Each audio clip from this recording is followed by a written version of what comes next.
धनी और गरीब की कहानी। एक गांव में एक गरीब किसान रहता था। उसका एक बेटा और एक बेटी थी। किसान अपने बेटे का विवाह करके कुछ साल के बाद अपनी बेटी का भी विवाह एक अमीर घर में कर देता है। बेटी बहुत अमीर घर में गई थी। उसके घर में नौकर चाकर काम करते थे। किसान अपने दोनों बच्चों का विवाह करके इस दुनिया से चला जाता है। बेटी को धन की तो कोई कमी थी नहीं, वहीं बेटा बहुत गरीब था।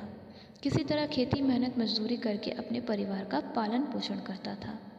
उसकी पत्नी भगवान भोलेनाथ शिव की बहुत बड़ी भक्त थी। गरीब होने के बाद भी वह भगवान से कोई शिकायत नहीं करती थी। वह थोड़े में ही गुजारा कर लेती और अपने परिवार के साथ खुशी से रहती थी। वहीं उसके पति की बहन धन ज़्यादा होने के कारण घमंडी थी। वह अपने भाई की गरीबी के कारण उनसे कोई रिश्ता नहीं रखना चाहती थी।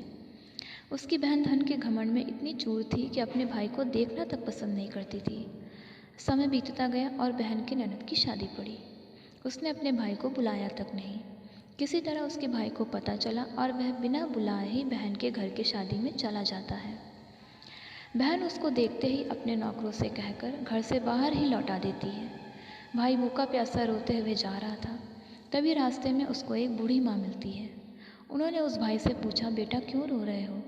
इतने में वह अपनी सारी दुखदाई कहानी बताता है। बूढ़ी माता ने उसे समझाकर चुप रहने को कहती है। बूढ़ी माता जी गरीब किसान के बेटा से कहती है, यहीं पास में मेरा बगीचा है, चलो कुछ खा के आराम कर लो। दोनों बगीचे में जाकर खरबूज खाते हैं। फिर बूढ़ी माता ने एक थैले में खरबूज और कुछ खाने पीने का सामान रख के उसे वहाँ से घर भेजती है। घर पहुँचने के बाद बच्चे सब अपने पिता के आगे पीछे घूमते हैं। उसकी पत्नी अंदर से पानी लेकर आती है और तुरंत थैला हाथ से लेकर देखने लगती है कि मेरी ननद क्या दी है। बेचारा भाई वहाँ से चला जाता है। उसकी पत्नी जैसे ही उस खरबूज को काटती खाने के लिए, उसमें बीज की जगह हीरे मोती चमक रहे होते। वह बहुत खुश होती है देखकर। फिर अपने पति के पास जाकर कहती कि दीदी को हमारी गरीबी देखा नहीं गया, इसलिए इतने सारे धन दी है। बेचारा किसान भाई सोच में पड़ जाता है और किसी से कुछ नहीं कहता है। अब बेचारा भाई भी बहुत धनी और पैसे वाला हो गया। भाई के अमीर होने की खबर धन के घमंड में चूर रहने वाली बहन को पता चल गया और वह बिन बुलाए अपने मायके यानी भाई के घर आती है।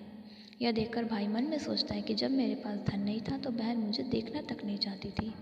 फिर भी वह और उसकी पत्नी ने उसका आदर सत्कार करते हैं। कुछ दिन के बाद बहन को ससुराल से बुलावा आया। उसके भाई और भाभी अच्छे कपड़े, मिठाई, कुछ उपहार देकर विदा किया। इतना सब देखकर उसकी बहन की आंखों में आंसू आ जाते हैं। उसको समझ में आ जाता है कि धन ही सब कुछ नहीं है, अच्छा स्वभाव और दिल का बड़ा भी होना चाहिए। तो दोस्तों, आज के वीडियो में बस इतना ही। कहानी आपको कैसी लगी कमेंट बॉक्स में ज़रूर बताइएगा और कहानी पसंद आई हो तो एक लाइक ज़रूर कीजिएगा और ऐसी ही और कहानियों के लिए चैनल को सब्सक्राइब ज़रूर कीजिएगा। मिलते हैं अगले वीडियो में, तब तक के लिए नमस्कार।